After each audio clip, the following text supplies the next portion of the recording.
Our days begin with a reminder to heal from the heart as if everyone's our family.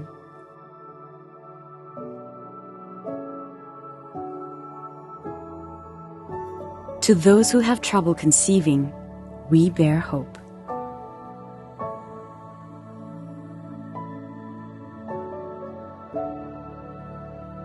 To those who hate doctors, we become jokers, entertainers, their best friends in the whole world. To those with an ailing heart, we do all it takes to keep it beating.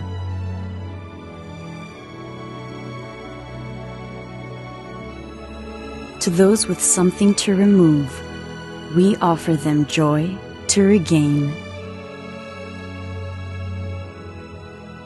To those who've long carried a heavy burden, we fill their future with happiness.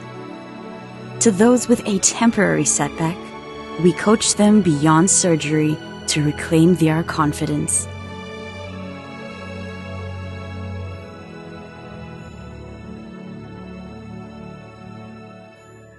To trust us is to become a part of our family.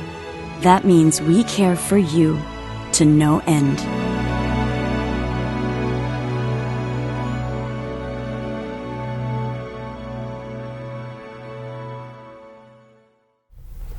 Baik Bapak Ibu dimanapun Anda berada, namo saya Adi Budaya, namo budaya. Hari ini kesempatannya sangat baik sekali, kita berjumpa kembali. Kali ini hostnya agak berbeda ya. Saya Hendrawi, biasanya Arifin ya, jadi Arifin sedang berhalangan, jadi saya menggantikan beliau. Nah, di kesempatan Permata Dharma kali ini yang diselenggarakan oleh Majelis Budayana Indonesia bekerjasama dengan Tribun Medan, yang mata lokal menjangkau Indonesia, kita kembali mengudara. Dan pada kesempatan batch ke-59 ini kita akan membahas sesuatu yang sangat menarik dan mungkin belum pernah kita bahas. Nanti kita akan bicara tentang kesehatan, tentang rumah sakit, dan juga tentu dengan narasumber yang sudah berkompeten di bidangnya. Ini langsung kita impor nih dari Malaysia ya. Nanti kita berkenalan dengan beliau-beliau. Sebelumnya saya ingin menyapa dulu Tribuners ya. Bapak Ibu, Anda sedang menyaksikan sebuah acara podcast yaitu Permata Dharma. Tentu kegiatan ini diselenggarakan oleh Majelis Budayana Indonesia. Tujuannya adalah untuk memberikan edukasi sekaligus memberikan siraman rohani dalam pandangan Buddha Dharma. Baik, langsung saja kita berkenalan kepada yang pertama, Dr. Eng. Halo Dr. Eng, selamat pagi. Selamat pagi. Wow, ini Dr. Eng bahasanya masih oke ya. Biasanya kalau orang Malaysia itu kalau enggak Inggris hanya Mandarin. Bahasa oke kah? Ratingnya berapa kira-kira Dr. Oke. Kita cakap bahasa English, bahasa Melayu, bahasa Mandarin lah. Ada bahasa Tamil lah, dia tengok itu dia punya itu ibu dia sendirilah bahasa. Oh ya tapi bahasa English bahasa Melayu ialah mother language utama ya. lah, bahasa utama. Oke. Yes. Wow, ini berarti menandakan kita ini sebenarnya memang serumpun ya. Satu keluarga. Satu keluarga aja. Serantau keluarga. Jadi selain Dr. Eng Teck Siang, biasa kita panggil Dr. Eng ya, juga hadir Ibu Elvie Angelina. Halo Ibu, apa kabar? Halo, selamat baik. pagi. Namo budaya. Namo budaya. Ya, baik, nanti Ibu Elvie juga akan berbicara banyak tentang bridge atau jembatan yang menghubungkan ya industri kesehatan di Indonesia dengan Malaysia atau mungkin sebaliknya bahkan sampai ke global begitu ya. Nanti kita bicara lebih banyak tentang itu. Nah, di kesempatan pertama ini topik kita akan bicara tentang apa sih itu kesehatan, apa sih itu hospital, dan bagaimana hubungan antara menjaga kesehatan dengan hospital, perawatan, dan lain-lain. Tapi sebelum itu mungkin banyak yang ingin kenal Dr. Eng dulu. Kira-kira dokter ini siapa atau apa dan spesialisnya di mana, dokter? Okey, nama saya Dr. Eng Teck Siang. Saya berasal dari Kuala Lumpur, Malaysia. Saya punya klinik dekat hospital KPJ Damansara Specialist Hospital 1. Hospital ni sudah 29 tahun dekat Damansara, Petaling Jaya. Wow. Satu bandar yang strategik, and dia dikelilingi oleh banyak facilities, shopping complex, hotel dan sebagainya. So dia dari airport ke KLIA tegak-tegak 1 jam. 1 jam. Tak jauh sangat. Dia ada banyak itu highway mengeliling itu hospital. So my clinic is inside KBJ Damansara Specialist Hospital 1. So hospital ni saya sudah berkhidmat lebih kurang 5 tahun. Sebelum ni saya berasal daripada hospital kerajaan, kita panggil public hospital. Saya kerja sebagai doktor tahun 2001. So sekarang tahun 2025, lebih 20 tahun. Saya kerja ENT pun sudah lebih 15 tahun. So saya ENT, saya belajar dekat National University of Malaysia, kita panggil UKM, Universiti Kebangsaan Malaysia. Saya dapat degree perubatan. Lepas tu saya melanjutkan saya punya belajaran dekat pindang, telinga, hidung dan tenggorokan. ENT. Okay, di University Malaysia. So UM. Okay, lepas saya dapat pakar, saya buat tu training. Okay. Di bahagian hidung, rhino, sinus, and base of skull, under the Ministry of Health Malaysia punya training program, we call it subspecialty. Subspecialty ialah satu training yang lebih tajam, lebih pekat, lebih specialized dekat hidung and sinus. So lepas saya menjalani latihan ni di Ministry of Health Malaysia, Kementerian Kesihatan Malaysia, saya dapat berang dihantar ke Amerika untuk menjalani latihan dengan berbedahan dekat bahagian base of skull, anterior base of skull. Maksudnya surgery ini lagi specialized, lagi tajam, mentajamkan saya punya itu skill, pengetahuan dengan saya punya scope, saya punya pengalaman di atas itu bahagian itu bawah tengkorak, bahagian tengkorak. Hidung dengan otak itu dia hanya ada satu macam dinding, ada satu macam biasa oleh satu tengkorak panggil base of skull, satu tulang yang nipis. So itu lepas contoh dulu kita buat operation ada kanser otak dekat pituitary gland atau base of skull tumor, kita hanya boleh buka tengkorak dan masuk dari atas tengkorak, dari sini masuk bawah untuk buat operation dekat base of skull atau pituitary gland. Dengan skill ni yang kita boleh master, bila master sejalan rasmi, dan kena pasti di-recognize oleh Kementerian Kesihatan Malaysia. Saya dapat pengiktirafan dan bahagian tempat inilah base of skull surgery. So kita masuk dari hidung, kita ada itu barang-barang berbedahan dengan kita punya alat moden, dengan facilities, support, and of course knowledge and skill. Kita masuk dari hidung, kita masuk tengkorak otak, bahagian bawah otak itu, kita operate dari bawah masuk otak. So dari hidung kita masuk otak, kita keluarkan itu penyakit-penyakit seperti tumor dan sebagainya. Itu saya biar latihan lah dekat Malaysia. So selepas ni saya pun sekarang berkhidmat dekat KBJ Damansara Specialist Hospital. So di sana semua kes saya buat lah, termasuk hidung, dekat telinga, semua kes saya buat. Kes yang banyak saya buat ialah contohnya ialah sinusitis, rasa sedung. Dalam bahasa Melayu bagi rasa sedung. Dia ada alergi rasa sedung, ada infektif rasa sedung, ada macam-macam penyakit lah, tumor, kanser, fungus dan sebagainya. Of course penyakit lain ada telinga ada contoh ada nanah, ada tak boleh dengar, pening. Itu biasalah. Ini penyakit ni ENT biasa. Lepas tu tekak, kita ada tonsillitis, kita ada hilang suara, kita ada sakit tekak, kita ada sakit lidah, kita ada sakit leher kita buat ada tumbuhan, ada ketulan, ada penyakit jangkit sebagainya lah. Ini semua ENT biasa. Tapi terutamanya saya dalam ENT biasa saya dapat itu lebih kepada sinus hidung, bakal dalam hidung dan sinus dalam bidang ENT. Wow. Tadi menarik waktu dokter bicara tentang operasi yang di bawah otak tadi ya, di bawah otak. Itu apakah itu difficulties level yang tertinggi pekerjaan dokter sekarang ini? Terus saya penasaran dokter, kalau contoh lah di Malaysia or even worldwide, banyak nggak orang yang menguasai keterampilan sampai master untuk bisa operasi ini?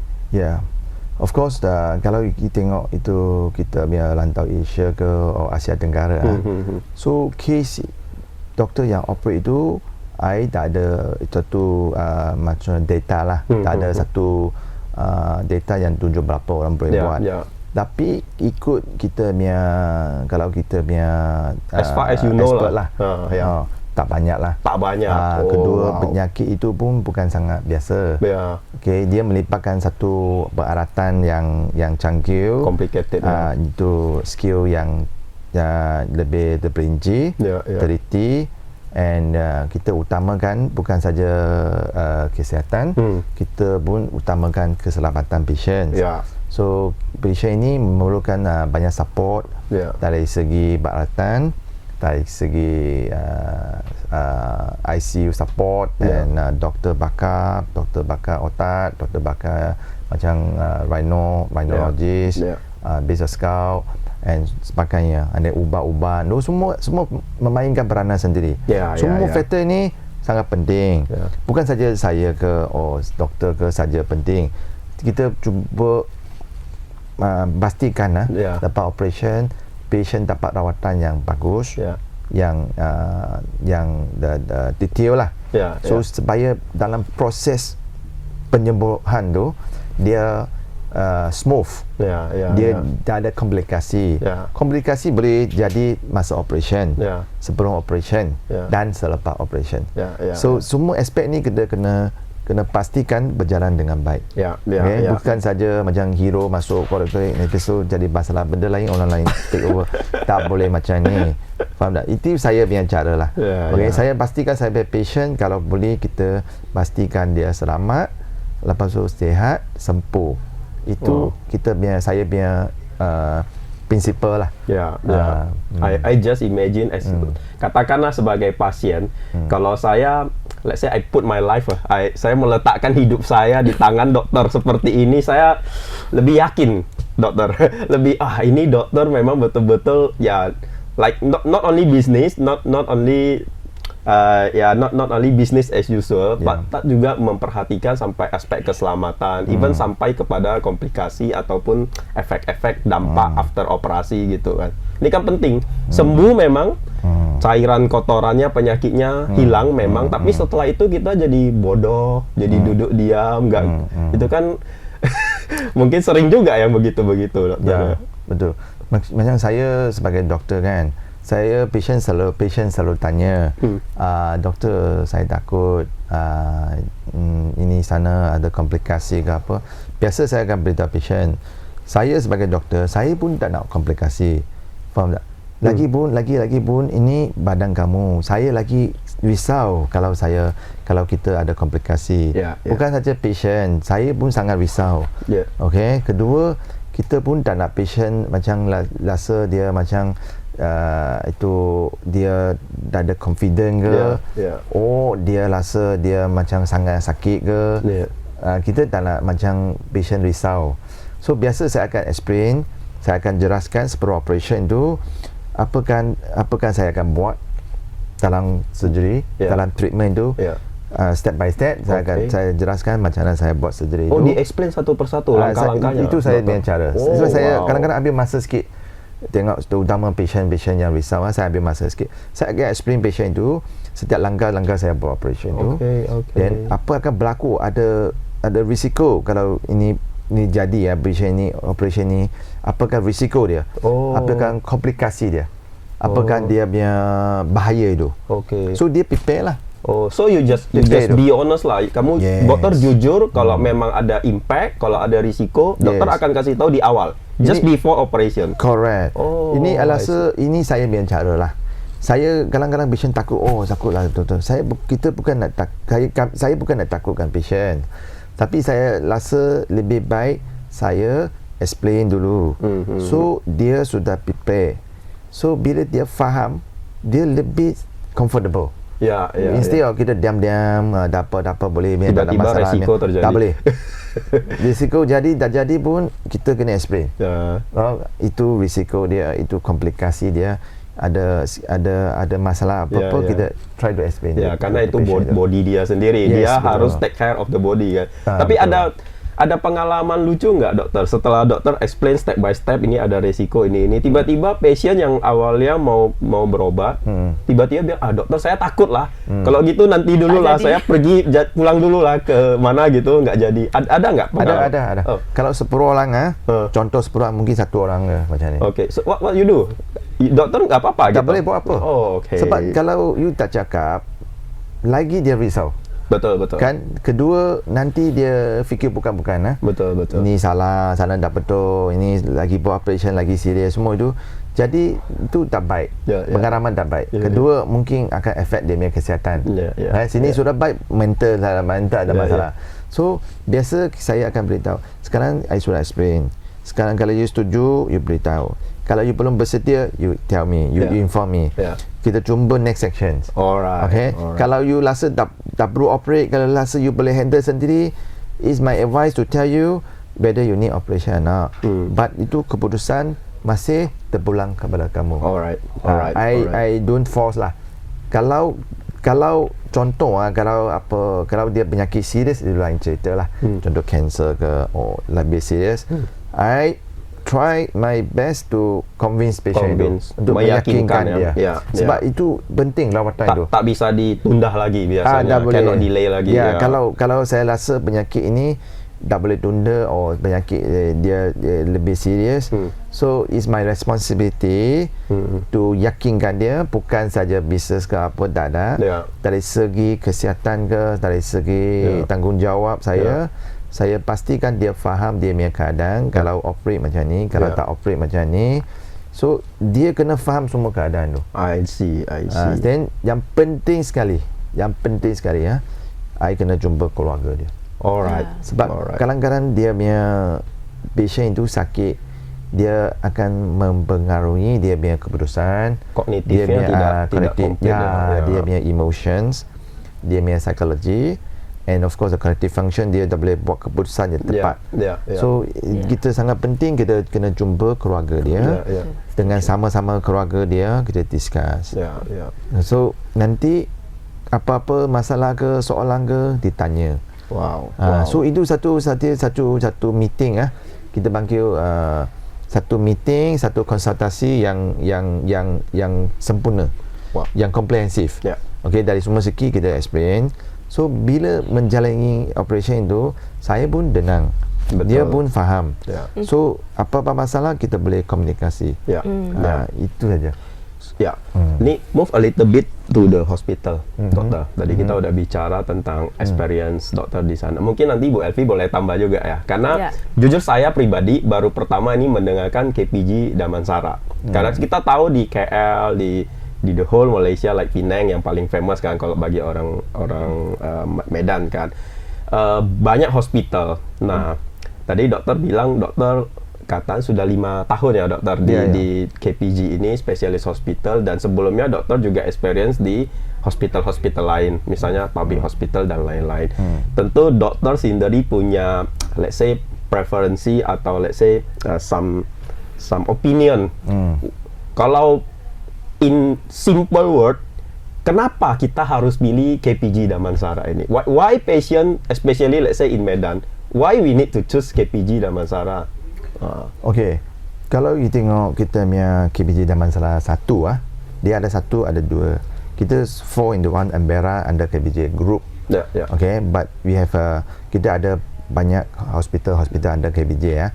Saya kerja dengan KPJ Damansara 1, KPJ Damansara Hospital by KPJ, Damansara Specialty Hospital by KPJ. So ini hospital lama. Doktor sana pun banyak yang senior. Okay. So dia punya facilities sudah mantap. Kita lengkap. Nak minta contoh ya, ada barang-barang operasi, barang-barang rawatan, ubat semua. Bila kita komunikasi dengan staff semua, dia faham. Okay. So biasa dalam saya punya case tak ada halangan. Okay. Seperti biasa doktor sangat busy. Kadang-kadang kita tak ada, macam saya dekat private saya tak ada penolong. Saya ada my specialist or my doctor under me. Saya kerja satu orang. So kadang-kadang kita sangat busy I dapati ada sikit itu itu a bit like susah nak bincang dengan semua orang. Okay. Nak call itu. So itu jadi faktor yang utama untuk saya. Maksudnya time. Masa itu sangat penting. Sebab kadang-kadang kita kena uruskan banyak benda. Sana ada tunggu, sini ada orang call, ada patient. So semua kena handle sendiri. So dalam keadaan ni kita kena beritahu staff kita, okay, saya punya assistant, saya nak ni operation. Saya tanya dia, you faham tak saya nak apa? Dia faham. Okay, dia akan tolong saya call operation theater, farmasi, ward, semua doktor dia kumpul. So kita sudah tetap kita nak buat macam mana. So bila kita cakap, kalau doktor sini senang sikit. Sebab dia ada pengalaman. Okay. Kedua, tempat dia strategik. Tempat dengan strategik sebab dia sekeliling senang. Jadi doktor biar ada hotel, ada supermarket, macam-macam makan. Itu jalan raya pun itu interconnected. Banyak highway dan sebagainya. Ketiga, hospital KPJ Damansara 1 satu hospital yang sangat humble. Humble maksudnya dia tak ada macam heboh-heboh, iklan tak ada. So kita buat kerja. So lepas tu I rasa dia mantap lah. Dia steady lah. Stable lah. Kan, stable. Kedua, kita ada management team yang kuat lah. Kita ada support dari hospital, support dari kita punya colleague, and support dari kita punya all the staff lah, nurse semua sebagainya. Itu yang saya rasa satu faktor yang lebih outstanding banding dengan hospital lain. Lain hospital I tak pernah kerja, I don't know. Bagi saya ini ini hospital lebih mantap lah untuk ni. Tapi satu masalah dia itu masa itu sangat penting tu. Karena doktor very busy, jadi must make sure kalau mau meeting ini atau mau butuh ini semua understand. Ya, kalau kita buang masa hanya untuk explain lagi, hanya untuk encourage orang untuk ini lagi, waduh itu agak ambil masa. Penting. Sebab saat nanti dia cakap dia tak faham, kena explain. Kalau habis masa lagi itu. Habis masa tu. Kedua takut explain pun tak faham, lagi explain. So jadi itu salah faham. Jadi bukan jadi doktor, jadi teacher nanti, tukang explain. Kalau Bu Elvi kan pengalaman udah berapa kali ke KPG ini Bu misalnya? KPJ kalau ditanya sudah berapa kali, karena KPJ ini dia jaringan rumah sakit yang besar banget dan bahkan terbesar di Malaysia. Jadi jaringan rumah sakit terbesar di Malaysia dan dia punya 30 rumah sakit. 30 rumah sakit. Ya, itu di mana? Malaysia. Di seluruh Malaysia. Tersebar di Penang juga ada. Penang ada. Oke. Kalau dari Dr. Eng sendiri kan dari KPJ Damansara Specialist Hospital itu dari Kuala Lumpur. 1 jam tadi dari KLIA-nya tadi ya. Kira-kira seperti itu. Ya kalau ditanya saya sudah berapa kali, ini sulit saya jawab karena rumah sakitnya sudah tak terhitung. Sudah saya sering jalan-jalan ke sana karena bagaimanapun kita sebagai jembatan ya, tadi mitra ya. Saya pinjem tadi katanya jembatan gitu kan. Jadi kita sebagai yang menjembatani pasien Indonesia untuk dapat second opinion ataupun juga dapat pengobatan tepat sasaran di Asia yang saat ini kita berfokus di Malaysia. Kita itu bukan hanya merekomendasikan yang mana yang ada kerjasama dengan kita, tapi saya balik, justru kita rekomendasikan dan kita kerjasama dengan rumah sakit yang memang kita sendiri sudah ke sana, sudah jumpa dengan dokternya, sudah proof gitu ya, sudah approve. Jadi bahkan saya dari iConnect ya, jadi kita ada rumah sakit yang iConnect approve gitu loh, baru kita rekomendasikan seperti itu. Nah, jadi kalau tadi ditanya kenapa orang harus ke KPG? Kenapa nggak ke rumah sakit lain misalnya untuk treatment yang sama? Itu kan penting gitu untuk orang tahu apa kelebihannya. Nah, kalau kita sempitkan dulu sedikit dari kenapa orang harus ke KPJ Damansara Specialist Hospital ya. Satu, karena ada Dr. Eng. Of course. Karena Dr. Eng. Jadi kalau kenapa harus ke KPJ sendiri, ini kelebihannya adalah dia itu masih Malaysia banget. Malaysia banget itu means like kenapa kita dari Indonesia kita mau cari second opinion ke Malaysia? We need to find something different, right? Namanya juga second opinion yang berbeda. Why kita mau cari rumah sakit yang istilah kata kita mau cari sesuatu yang sudah Indonesia banget, dari Indonesia cari yang Indonesia. Why seperti itu? Jadi kenapa juga KPJ menjadi grup rumah sakit yang salah satu preferred hospital bagi iConnect karena ya itu dia Malaysia banget dan di dalamnya kita sudah lihat dia ada service yang luar biasa dan dari dokter-dokternya itu juga adalah dokter yang memang sudah berpengalaman lebih dari 10 tahun baru bisa masuk ke KPJ. So like kalau kita mau surgery, kita pilih mana sih dokter yang baru-baru mulai lagi-lagi belajar atau yang sudah pengalaman seperti beliau gitu. Pasti kita pilih yang experience seperti itu kan. Kemudian juga ada faktor seperti dia ada layanan asisten ya, dimana kalau kadang-kadang kita dari Indonesia kita keluar apalagi juga sedang mungkin bawa keluarga yang sakit ya, bingung ya gitu kemana-mana, udah sampai ke rumah sakit mau ke ruangan mana, mau jumpa siapa yang itu bingung banget. Itu sering terjadi. Benar. Bahkan even seperti faktor non teknis ya. Setelah ke hospital, bagaimana cara ke hospital aja bingung dari bandara. Benar. Nanti udah sampai hospital, ini mau cari siapa? Hospitalnya begitu tinggi, begitu banyak ruangan. Ini mau kemana nih? Dokternya yang mana? Ini orang lagi sakit, kita dorong-dorong kemana-mana. Benar. Apalagi saat itu kan kita juga pikirannya juga kalut banget panik gitu ya. Jadi sampai ke sana KPJ itu rata-rata rumah sakitnya itu ada asisten pribadi. Jadi begitu kita sudah sampai ke sana, jadi kalau kita jangan cerita sampai ke sana dulu. Kalau kita contoh kita dari Indonesia terbang ke sana, terbang kita udah sampai ke bandara, dari bandara ada layanan antar jemputnya. Jadi dijemput, kita pokoknya udah sampai ke sana udah nggak bingung lagi. Udah langsung ada yang jemput sampai ke rumah sakit. Udah lebih nyaman lagi karena sampai ke sana ada asisten yang langsung sambut, langsung dibawa. Ini namanya siapa? Ini berarti perawatan hari ini kemana-mana, yuk saya antar. Jadi ditemani terus. Dan itu yang menurut saya nyaman banget karena kadang-kadang kita justru pengen pasien kita sampai ke sana itu udah feel like comfortable, nyaman, dilayani. Ya orang udah sakit kalau masih direpotkan lagi cari ini itu malah lagi pusing dia. Mungkin malah makin sakit dia nanti. Karena pengalaman pribadi saya juga pernah menemani anak saya sakit, sempat 4 tahun sakit, jadi bolak-balik gitu ya. Dan pada saat itu panik banget, sampai ke rumah sakit udah pengennya bawanya juga pengen nangis aja gitu kan. Jadi disuruh cari ke ruangan ini, ruangan itu, waduh, rasanya like gimana gitu kan. Tapi justru karena setelah syukurlah anak saya sudah sembuh, saya juga udah makin paham bagaimana ketika sakit itu perlu cari dokter apa. Karena kita sering sekali di sini cari dokter itu harus dokter rekomendasi teman. Tapi rekomendasi teman kadang-kadang yang terjadi adalah teman itu rupanya sakitnya saraf, kita sakitnya lambung, dia rekomendasi dokter saraf, kita ke dokter saraf gitu. Dia sebenarnya tidak salah karena dengan dokternya itu dia sembuh gitu. Cuma dia kan tidak diagnosa penyakit kita apa gitu. Yes, that's it.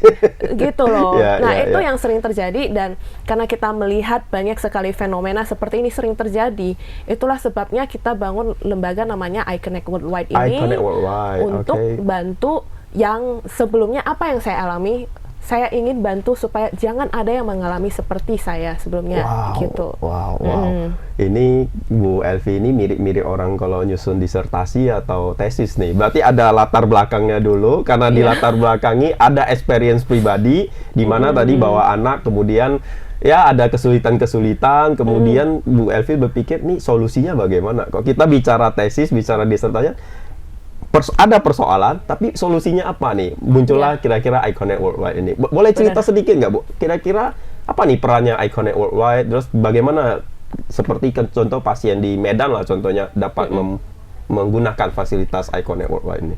Jadi iConnect Worldwide ini adalah sebuah lembaga, sebuah perusahaan yang membantu pasien-pasien dari Indonesia untuk mendapatkan second opinion dan lebih tepatnya pengobatan tepat sasaran di Asia. Saat ini kita berfokusnya di Malaysia. Kenapa Malaysia? Karena Malaysia itu satu dekat dengan kita, serumpun juga, karena bahasanya lebih juga mudah bahasa. Tak ada language barrier lah, seperti itu. Seperti kita juga ngobrol dengan Dokter Eng juga nyaman banget kan, gitu saya kan. Paham. Terus juga dari segi harga kita juga masih terjangkau, gitu. Dan menurut saya dari segi teknologi semuanya juga oke banget. Jadi kita memang mulai dari sana, apalagi experience saya juga bolak-balik itu memang Medan, Malaysia gitu ya. Jadi selama 4 tahun kita cari sampai 20-an dokter saya pernah untuk anak saya gitu loh. Jadi, di beda-beda rumah sakit? Beda-beda rumah sakit. Saya bayangkan repot banget tuh berarti. Yes, dari Indonesia, rumah sakit di Indonesia, rumah sakit di Malaysia, bolak-balik itu ternyata saya juga kaget 20-an. 20-an dokter like that gitu loh. Dan selama itu juga karena teman-teman tahu nih Elvi bolak-balik kan, jadinya kayak teman-teman ada apa-apa tanya ke Vi, saya mau jumpa dokter ini di rumah sakit mana, lu rekomen gitu loh. Jadi dari 1, 2, 3, 4 kok makin banyak ya teman yang tanya saya ya gitu. Jadi akhirnya saya kepikiran gimana caranya saya bisa bantu lebih banyak orang lagi. Terus saya bersama dengan rekan saya dan namanya Rudianto, kita bareng-bareng bangun ini dan membesarkan iConnect ini supaya kita bisa bantu lebih banyak orang. Karena kita perlu ada tim, kita perlu ada staff yang bantuin seperti itu. Dan iConnect ini bukan cuman yang kita bayangkan kayak saya kirim dari pasien dari Indonesia ke Malaysia selesai. Karena saya nggak ngomong Medan, karena pasien kita sudah ada banyak dari termasuk dari Bali, dari Jakarta, dari Palembang, dari mana kita juga ada. Walaupun kita base-nya di Medan. Jadi kita itu selain daripada kita bantu rekomendasikan dokter, karena saya sendiri paham bahwa subspesialis itu penting banget ya, setuju nggak dok? Ya subspesialis itu kadang-kadang contoh kayak anak sakit, taunya ya dokter anak, tapi ternyata dokter anak itu ada yang spesialis gastro, ada spesialis untuk jantung, segala macam lagi. Beda-beda lagi. Nah, ENT ternyata juga ada spesialis untuk hidung yang spesialis banget gitu kan. Subspesialis. Dimana fokus banget di sana. Kan seperti itu. Kalau kita ada yang spesifik, kita masih cari yang general kan seperti itu. Nah, jadi itulah kerja kita sebagai iConnect ini, kita bantu baca hasil medis. Kalau yang lebih kompleks kita langsung kirimkan ke dokter untuk baca, dokter yang mana yang bisa handle. Jadi dokter yang dia confidence bahwa saya confidence ini saya bisa handle apa yang kira-kira saya bisa lakukan. Jadi kita bantu carikan dokternya yang bisa kita kirimkan ke patient. Nah, jumpa dokter ini dan kita buatkan janji. Nah, seperti Dokter Eng sendiri, ini kita juga tahu bahwa jadwalnya ini luar biasa fullnya. Jadi kalau mau jumpa itu kita perlu appointment. Jadi bukan kayak kita di lokal seperti kita di Medan, kita anytime mau jumpa dokter tinggal langsung ke sana. Ini kan ini kan problemnya adalah kita dari sini kita harus terbang dulu ke sana. Jangan kita udah terbang ke sana, dokternya entah full, entah mungkin lagi cuti, entah mungkin lagi dalam OT, operasi gitu kan. That's why kita cocokkan dulu jadwal dokter dengan patient, udah oke, baru terbang. Dan kita juga uruskan jemputannya tadi seperti yang kita katakan. Tapi sebelum jemput, ada kelebihan kita sendiri adalah sebelum jemput itu, sebelum berangkat, kita sudah ada staff kita, tim kita yang sudah follow up ke patient, Ibu checklist ya, ini yang perlu dibawa, mau bawa ini, kartu insurance, kartu berobat, kartu apa-apa sudah bawa ya, jadi kita ada satu checklist. Kemudian harus ada isi link, kita kalau dari Indonesia masuk ke Malaysia, kita ada isi link MDAC, Malaysia Digital Arrival Card ya. Jadi my passport border, my border. My border ya. Betul. Apps itu. Jadi link itu harus kita sudah bantu untuk ada link ini ya, perlu diisi ya. Jangan sampai ke sana bingung lagi mau. So berarti saya imagine begini Bu Elvi.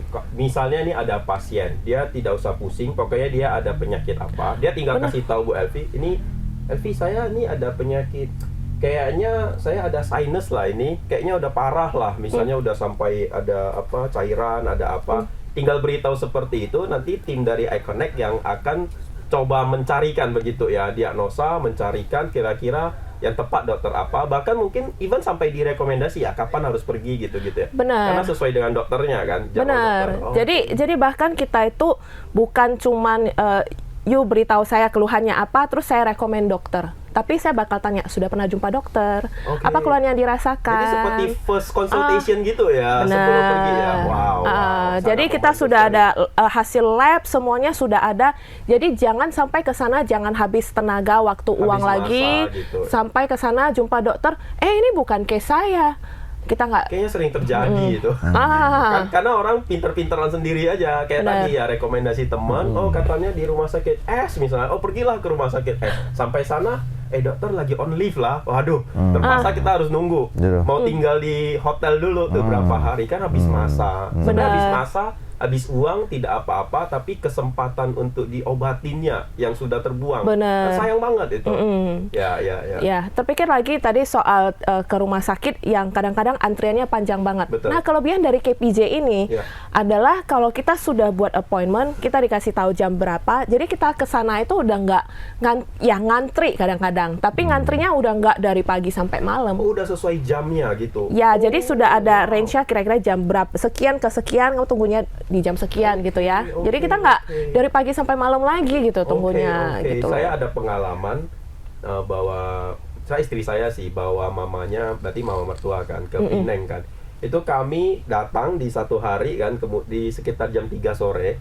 Appointment lah, belum appointment, masih ngobrol sama seperti adminnya lah, staffnya di sana kan. Kok dikatakan, kamu penyakit ini berarti harus cari dokter ini. Memang kita belum tahu nih mau dokter mana kan di salah satu rumah sakit. Terus dia bilang kalau gitu, dokter ini sibuk. Besok kamu jam 4.30 pagi sudah harus di sini tunggu. Jadi kami jam 3 sudah bangun di sana. Masih gelap, belum ada apapun, kami udah nunggu, dan yang luar biasanya ternyata di jam yang sama udah banyak yang nunggu juga tuh. Waduh, akhirnya dilayani jam 12 siang. Ada yang titip sandal tak? Titip sandal, exactly. Titip sandal dulu. Jadi kami datang udah antrian ketiga rupanya, bayangkan. Itu luar biasa gilanya menurut saya tuh. Jadi saya pikir iConnect Worldwide ini bisa jadi ya the best solution untuk saat ini kita. Jadi even sebelum kita pergi, tidak hanya direkomendasikan dokter apa, tapi ada first consultation. Jadi kita benar-benar sudah lebih yakin, lebih confidence. Oke, ini berdasarkan orang yang pengalaman, harus ini segala macam. Even sampai di sana kita nggak usah pusing lagi. Mau nge-grab, taksi, nanti mau hotel di mana, mau tinggal di mana, nanti sampai di rumah sakit mau ke ruangan berapa, lantai berapa, cari dokternya gimana. everything sudah di-solve sebenarnya. Benar, kita jadi one stop solution, termasuk bahkan yang mau surgery, dia mau pakai layanan benefit asuransi, kita juga bisa bantu. Jadi bantu dalam arti kita sudah punya checklistnya, kebutuhan dokumennya seperti apa, sudah ready belum ini gitu, seperti itu. Saya membayangkan, wow. Dokter, ini menarik ya kalau kita perhatikan, ada 38 menit nih. Saya kebetulan ada juga salah satu penyakit. Saya nggak tahu ini namanya penyakit atau enggak, dokter. Sinus. Dokter di sini bilang sinus, tapi karena alergi. Jadi saya ada alergi jamur, kemudian debu ruangan. Jadi bukan debu yang moving naik sepeda motor gitu, tapi seperti ada debu yang berjamur. Kalau kita pup gitu, itu bisa langsung kena saya langsung hidung meler dan lain-lain. Nah, dokter di sini pada saat itu berobat mengatakan kalau sinus nih nggak ada obat lagi, cannot be cured. Benar nggak sebenarnya, dokter? Gimana cara membaca sinus? Okay, sinusitis residung kita bagikan sinusitis tu kepada alergi dengan non-alergi. So biasa kita ada kaitan dengan genetik. Dalam genetik kita buat banyak itu experiments, research. Kita dapat tahu itu genetik itu dia ada satu tempat, dia bila dia switch on, dia patient akan dapat alergi. Dia alergi akan berterusan. Bila kita dah tahu, mungkin tahun-tahun, mungkin 10 tahun, mungkin 5 tahun, tapi mesti lama. Okay. Bila benda ni berlaku, hanya kita bagi ubat untuk buat gauran, control. Okay. Dulu punya ubat lah, control. Biasa tak perlu operation.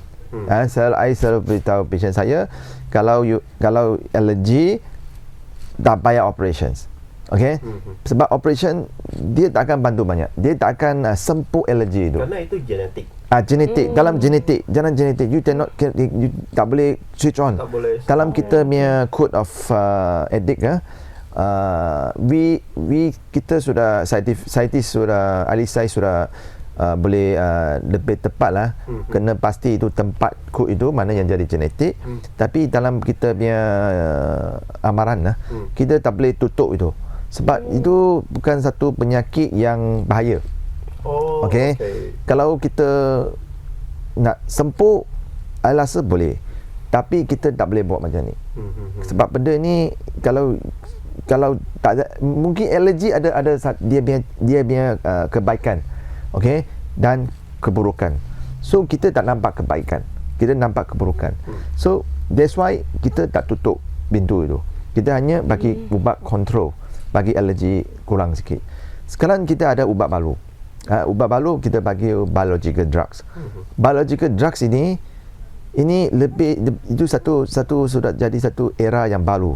Okay, dulu kita pakai antibiotics, antiviral, bla semua itu untuk kontrol itu bakteria. Sekarang kita lebih kepada biological drugs. Maksudnya ni ubat ni terus pergi genetik, isi tempat kosong itu, tutup itu penyakit. So dia tak ada alergi. Okay. Ini ubat ni sangat mahal. Kedua, dia hanya pakai dalam dia punya situasi tertentu.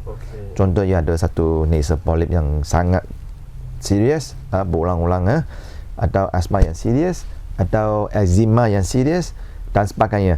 Dia ada indikasi dia sendiri. So kita pakai ubat ini boleh kontrol dengan baik, dan kemungkinan boleh lebih dari kontrol. Okay? Itu dari drug company yang beritahu kita macam ni. So dalam kes itu, biasa alergi, the best kita pakai ubat untuk buat kawaran.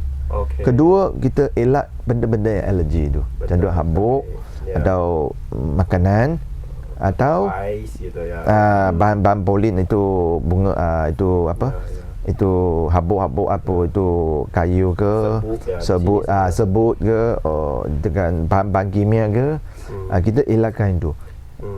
Itu penyakit tapi sebenarnya tidak terlalu dangerous sampai menyebabkan sampai kematian gitu, dokter ya. Dia boleh jadi sangat serius. Okay, kalau tidak dikontrol dengan baik. Okay, kalau tidak dikontrol, saya kena emphasize, kena titik berat tu, bukan kita nak sembuh dia. Okay, bukan kata you operation sembuh, langsung itu sembuh. Tak boleh. Itu langsung dah ada benda ni. Okay, kalau you kena operation, alergi boleh hilang, hingus boleh hilang, itu salah. Jangan cakap macam ni. Okay, I beritahu patient tak ada. No such thing. Kita pakai ubat untuk kontrol aja. Kedua, kita operation dalam indikasi tertentu aja. Structures ke apa-apa benda lain. So biasa kita pakai ubat untuk kontrol. Dan yang pada masa yang sama kena buat susuran rawatan, kena check setiap few months 6 months kena check. Sama ada ubat itu ada kesan yang positif ke, kesan negatif ke dekat hidung, sinus tu. Ketiga, kena lifestyle sangat penting. Jangan smoke. Jangan pergi tempat-tempat yang banyak habuk. Jangan construction banyak itu sebur semua tu lah. Itu lifestyle pun penting. Ubat, lifestyle biasa okey. Boleh control dengan alergi itu. Dan yang kita yang tengok kita nak objektif ialah control aja. Belum sampai sempur. Kita tak nampak kebaikan. Kita Kita nampak keburukan. That's why semua orang risau. Tapi dia mesti ada kebaikannya sedap benda ni. Pasti ada baik, ada buruk. Betul. Kita cuma tidak lihat yang baik. So tak boleh terus kata nak stop atau hilang pintu tak boleh. Tapi dokter, kalau dibilang alergi kenapa ada yang dia di umur tertentu, di usia tertentu baru muncul alergi, sedangkan dari kalau kita katakan itu genetik, dia dari sejak kecil tak ada alergi, tiba-tiba kok di usia sekian baru muncul, nanti di usia sekian lagi hilang gitu loh. Okey, ini soalan yang sangat bagus. Itu soalan yang banyak patient pun tak tanya, tapi you tanya hari ini very good. So selalu I kata ini alergi dia bukan sentiasa masa. Bukan semua umur hidup alergi dah ada.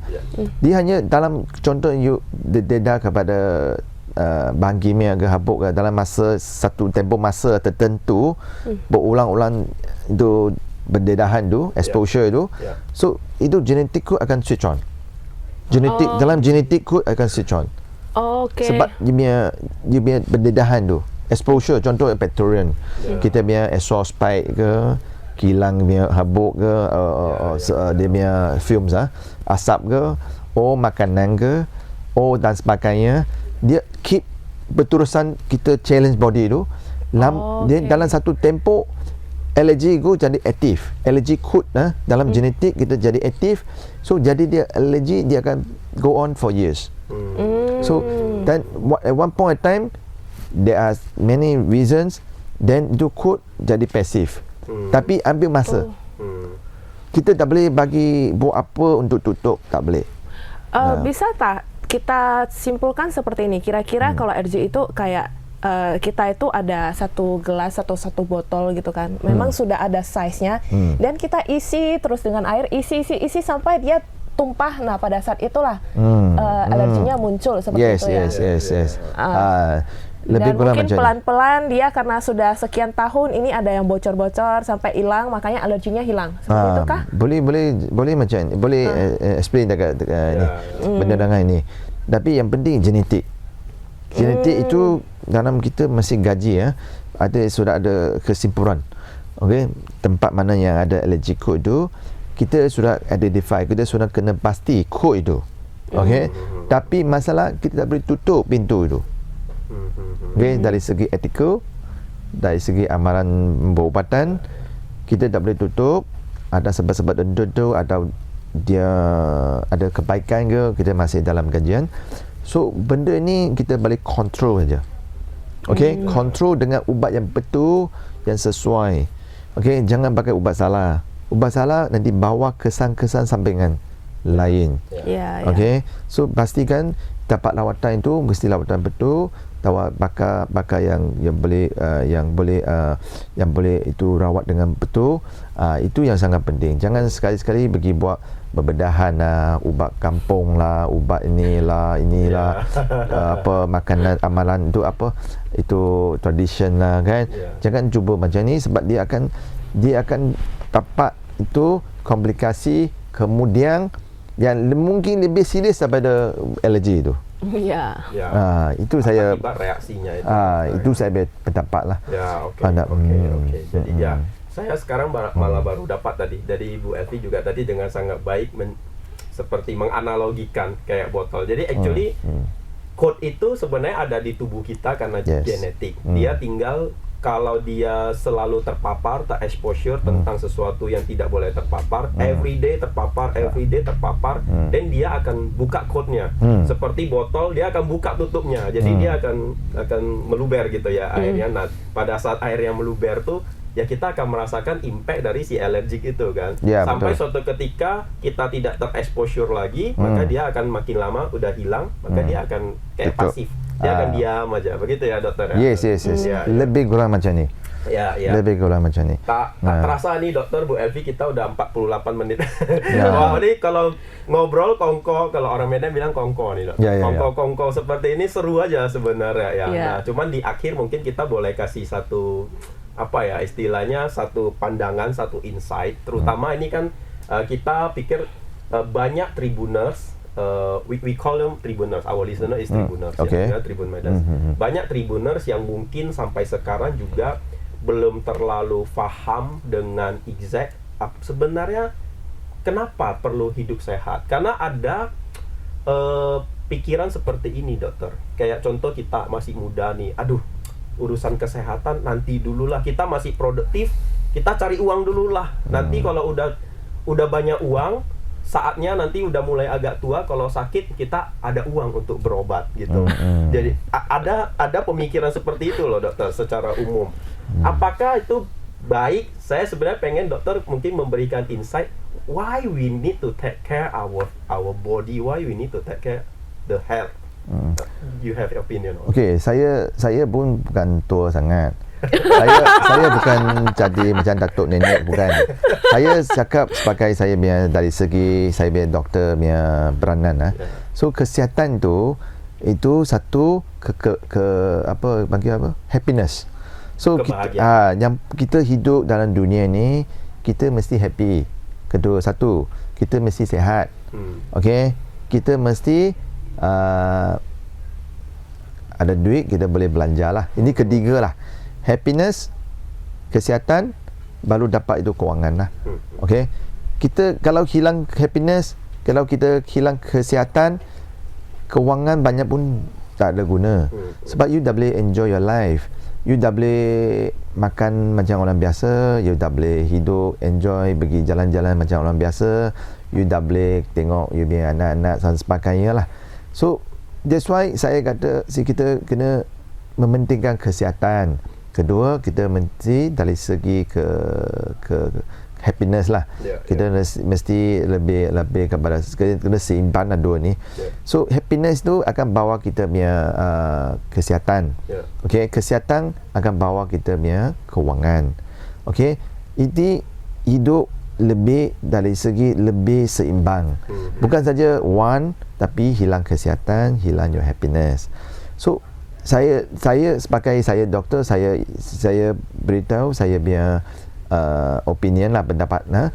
So saya lebih kepada happiness, kesihatan, mementingkan kesihatan supaya bila kita sihat kita boleh enjoy apa yang kita buat. Kerja pun happy, keluarga pun happy, kawan-kawan pun happy dan sebagainya. Okay, kita tak boleh risau, tak boleh membanggang orang lain. Seperti yang ibu bapa saya cakap selalu, kita jangan bebanggang orang lain, jangan give like burden. Pressure or burden lah to others lah. Okay, lepas tu kita kena independent lah, hidup sebagai individu. Kita jaga kita punya family, kesihatan dan happiness. So duit itu saya bukan kaya. Okay, satu. Kedua, saya tak rasa kaya itu lebih penting daripada kesihatan. Okay. Ketiga, saya rasa sebagai manusia kita kena jaga kesihatan supaya boleh lebih dalam dunia ini, kita boleh lebih aman, lebih happy, dan kita boleh dari segi kita punya humanity kita boleh berterusan lah. Manusia boleh hidup lama, kelangsungan hidupnya lebih lama. Yes, boleh lebih menyambungkan kita punya kemanusia dalam dunia ini.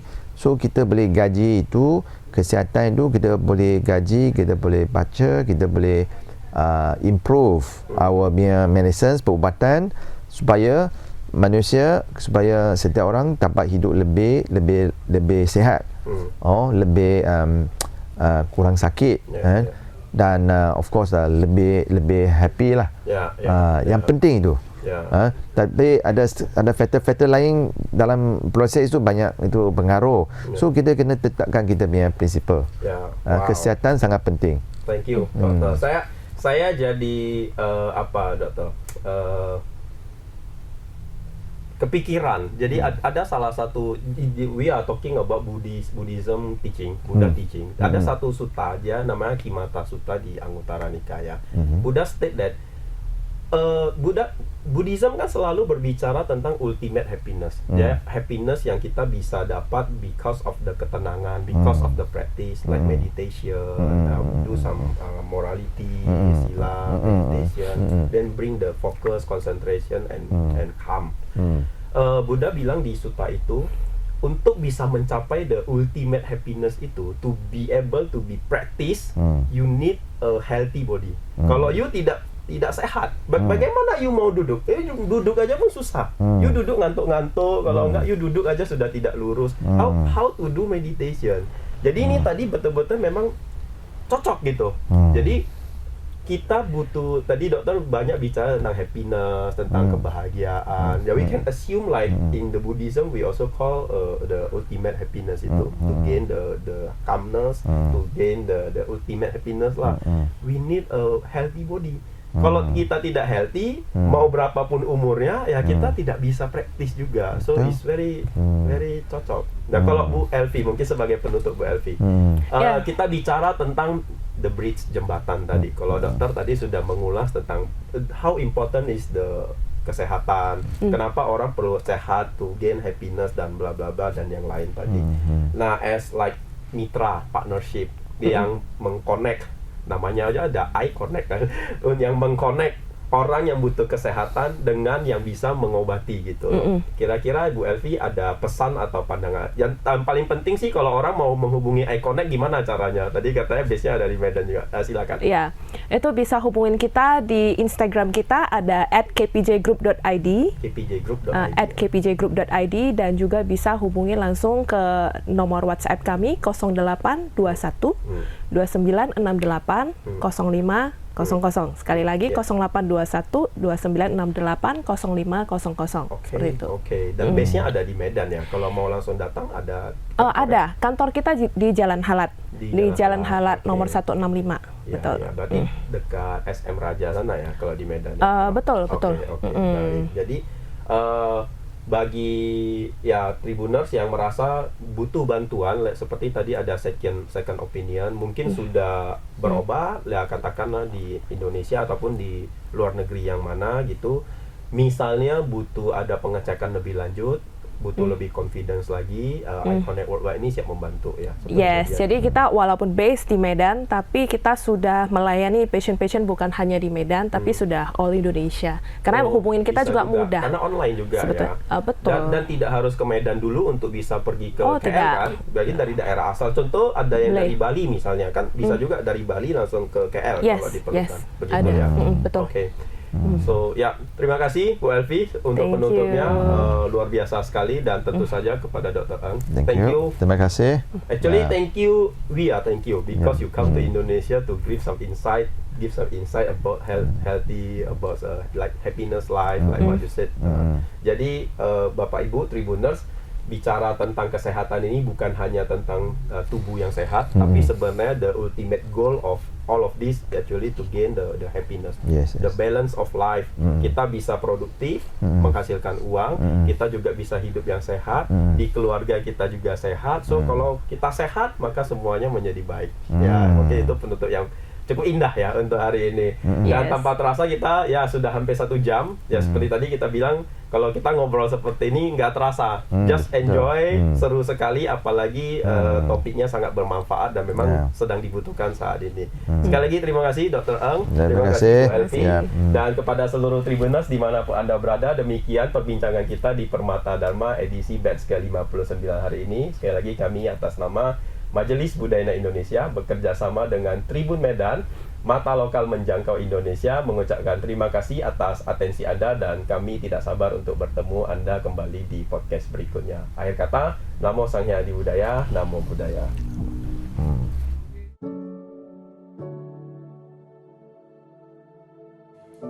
Our days begin with a reminder to heal from the heart as if everyone's our family.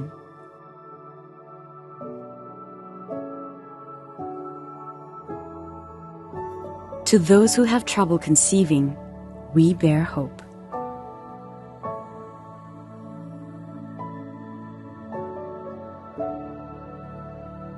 To those who hate doctors, we become jokers, entertainers, their best friends in the whole world. To those with an ailing heart, we do all it takes to keep it beating.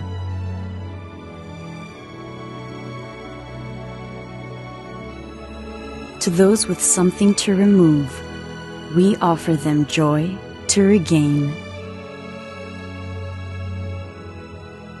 To those who've long carried a heavy burden, we fill their future with happiness. To those with a temporary setback, we coach them beyond surgery to reclaim their confidence.